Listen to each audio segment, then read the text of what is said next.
Greetings, brothers and sisters. The question we will address is, why do men cheat? I will approach this phenomenon in perhaps a different manner than you have heard it approached before. I trust you find the following information necessary, beneficial, and worthwhile. Many women, and you may know this to be true of your own self, have an extremely difficult time resisting the urge to shop. What I will concentrate on is shoe shopping, which is usually the most difficult to resist. A woman may see a pair of shoes advertised in a window. The urge to purchase those shoes completely controls her will to the extent that she just has to have them, as she would express it.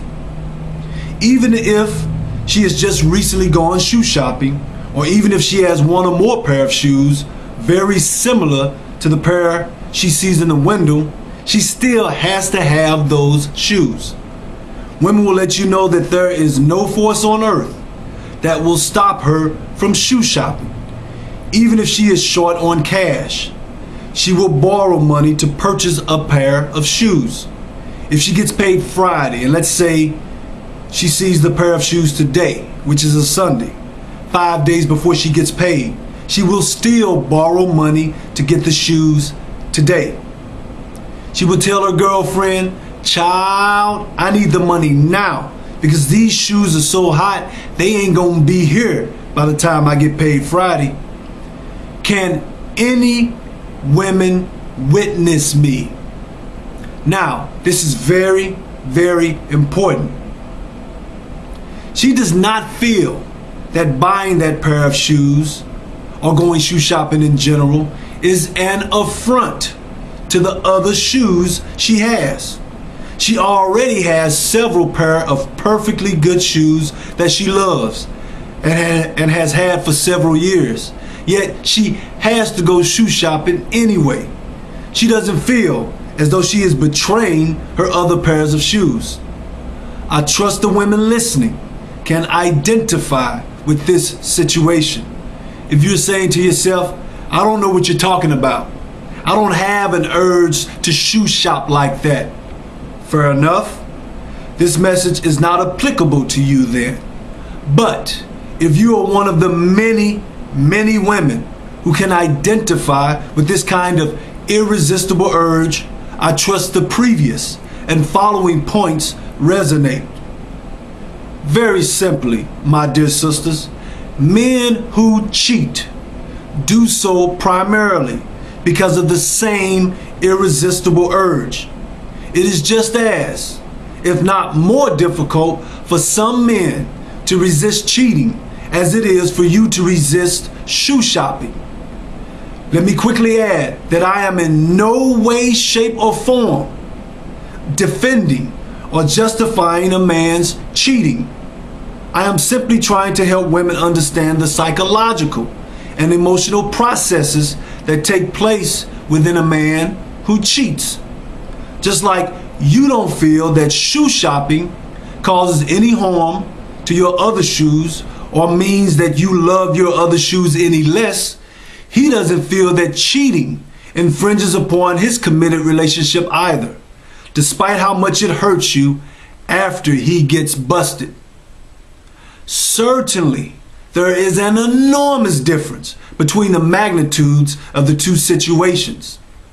Nevertheless, the principle in both situations is the same. So I trust we can maintain focus on the principle. Let's look at some of the periphery reasons a man cheats. She's not willing to explore sexually. She nags and runs her mouth all the time, which turns me off. She's pregnant and doesn't want to be active. She has gained a lot of weight, so I'm not attracted to her like I used to be. She has physical or health issues that have doused her flame. She cheated on me, so I'm paying her back. And even distorted psychological plots like I'm cheating on her to actually strengthen our relationship. You see, by cheating on her, it will prove how much I truly love her after I walk away from my mistress and never look back.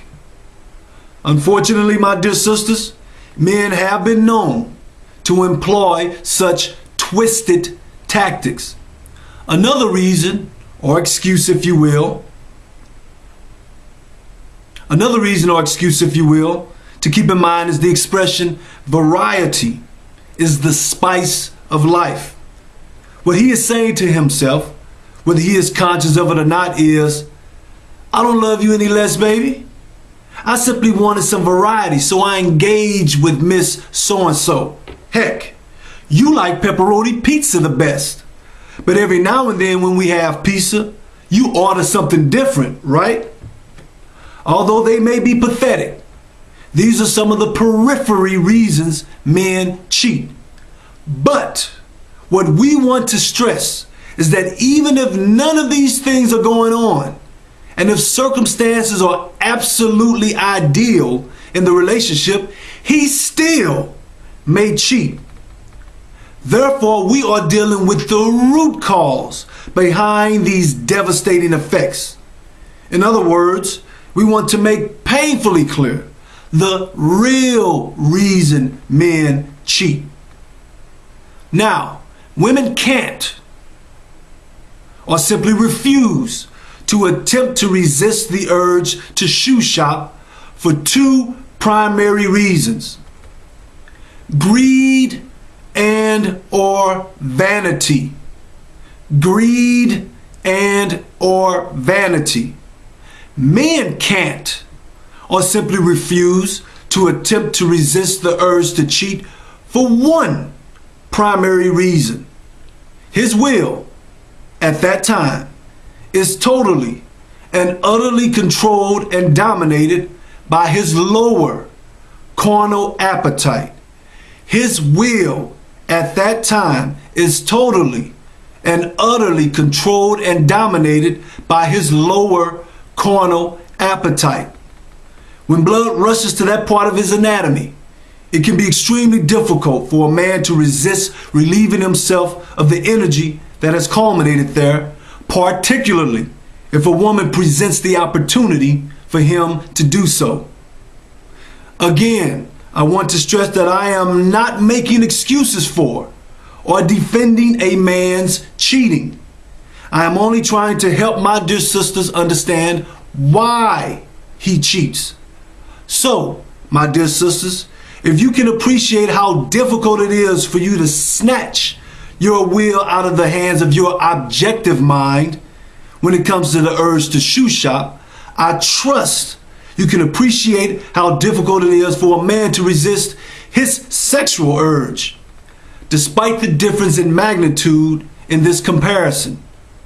One may say, well, when he feels the urge coming on, he needs to do something about it before it gets beyond his control. This is an extremely valid point. So, what can a man do to neutralize, transform, and disintegrate that powerful urge before it manifests into a Frankenstein and consumes him and causes him to exercise it with someone other than the woman he is committed to? Since this raises a different question, we may revisit this topic at another time. Let me end by declaring that these assertions are not affirmation of any personal experiences of mine. I'll digress for now. Thank you for your time and consideration. Love and harmony, Brother Osiris.